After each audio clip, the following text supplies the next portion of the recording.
Students, यहाँ पर सवाल में दिया गया है दिलीप और केशव एक फर्म में 3:2 के अनुपात में साझेदार हैं। इस फर्म में मोहन नए साझेदार के रूप में प्रवेश करता है तो उसका लाभ अनुपात 1/4 रहता है।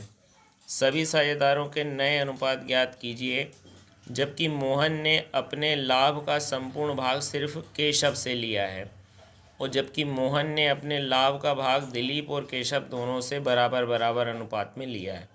तो स्टूडेंट, इसमें से पहली शर्त के अनुसार नया अनुपात निकालना है और दूसरी शर्त के अनुसार भी नया अनुपात निकालना है।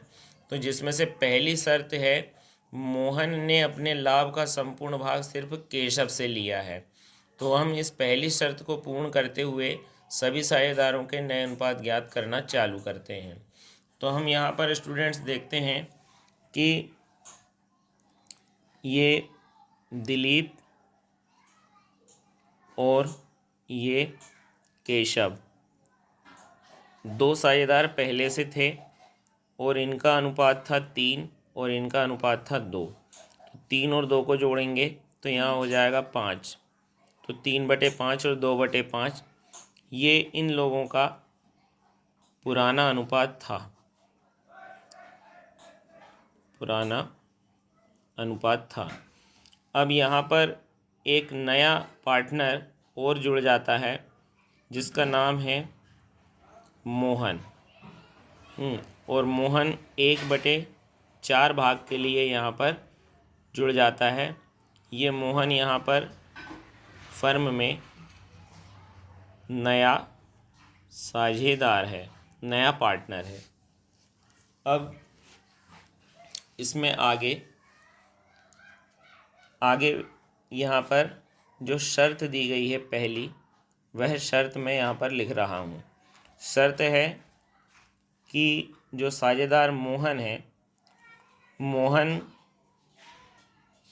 अपना 1/4 भाग केवल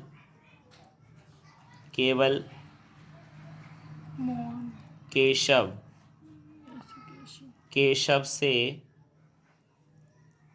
लेता है। ये शर्त हो गई। अब भाई यहाँ पर आप देख सकते हो कि जो लेना देना हो रहा है वो लेना देना किस किस के बीच में हो रहा है।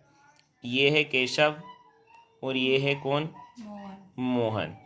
तो मोहन है ना, सारा हिस्सा अपना, मोहन का हिस्सा कितना है? 1/4। तो ये सारा 1/4 हिस्सा पूरा का पूरा किससे ले रहा है? केशव से ले रहा है। तो इसका अर्थ हुआ कि जो कमी आएगी वो कमी कौन के अनुपात में आएगी? केशव के अनुपात में आएगी। और ये जो है साझेदार यहाँ पर जिसका नाम है क्या? दिलीप।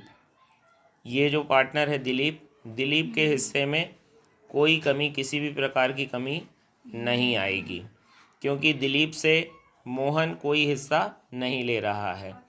तो इसलिए यहाँ जो नया अनुपात निकल के आएगा वो सबसे पहले किसका निकल के आएगा? केशव का निकल के आएगा। तो यहाँ पर हम देख सकते हैं कि केशव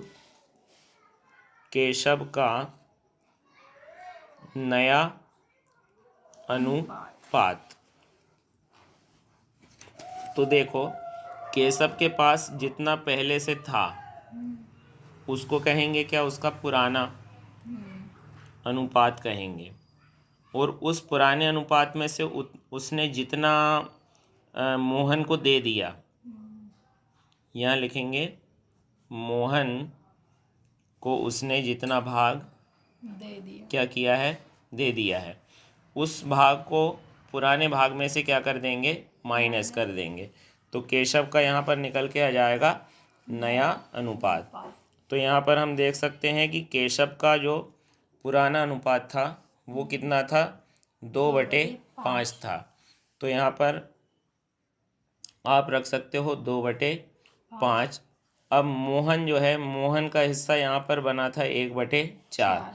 तो 2/5 में से 1/4 जो है चला जाएगा, तो जो बचेगा वही केशव का फिर क्या कहलाएगा? नया अनुपात कहलाएगा। तो अब हम यहाँ पर इसको सॉल्व करते हैं।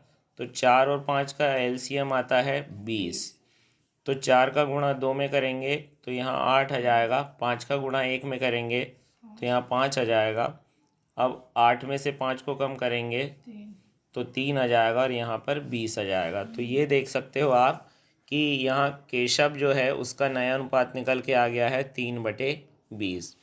अब क्या होता है स्टूडेंट्स की नए साझेदारी जो बनती है वो सभी साझेदारों से मिलकर के बनती है। तो दिलीप, केशव और मोहन, अब तीनों साझेदारों से मिलकर के एक नई पार्टनरशिप बनेगी। तो नई पार्टनरशिप में जो अनुपात होंगे वो सबके नई पार्टनरशिप के हिसाब से होंगे। तो जैसे कि यहाँ निकल के आया है केशव का नया अनुपात, तो केशव के नए अनुपात के अकॉर्डिंग ही बाकी के सभी साझेदारों के नए अनुपात को यहाँ हमें सेट करना होगा। तो केशव का तो हमने सेट कर दिया है। अब हम यहाँ पर दिलीप का अनुपात भी सेट करते हैं। तो जिस प्रकार से यहाँ हम देख रहे हैं कि ये दिलीप है, तो दिलीप का जो अनुपात है वो किस प्रकार से होगा। तो दिलीप का अनुपात यहाँ पर इस प्रकार से होगा कि दिलीप का अनुपात यहाँ पर था पहले 3/5। अब केशव का आया है 3/20। तो इसके नीचे भी 20 बनना चाहिए। 20 बनाने के लिए इसे हम 4 से गुणा कर देते हैं।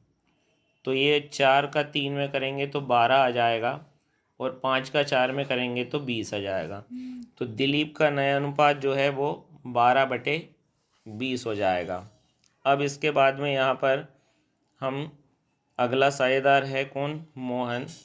तो मोहन का भी यहाँ पर बदल देते हैं। तो मोहन का अनुपात यहाँ पर कितना होगा, तो मोहन का अनुपात यहाँ पर होगा 1/4 था उसका। तो जैसा इनका आप देख रहे हो 20 है, इनका भी 20 है, तो इनका भी 20 बना दिया जाएगा। तो 5 का गुणा कर देंगे तो 5 एकम 5 और यहाँ 4×5 = 20। तो स्टूडेंट इस प्रकार से आप देख रहे हो कि नया अनुपात 3/20, 12/20 और 5/20 आ गया है। तो इसे आप यहाँ पर इस तरह से लिख सकते हो, आंसर 3/20 और अगला आया था 12/20 और अगला आया है 5/20। और इसको इस तरह से भी लिख सकते हो 3:12:5। ये आपका आ गया है आंसर। तो इस प्रकार से हमने पहली शर्त को पूरा कर दिया है। अब दूसरी शर्त को पूरा करेंगे।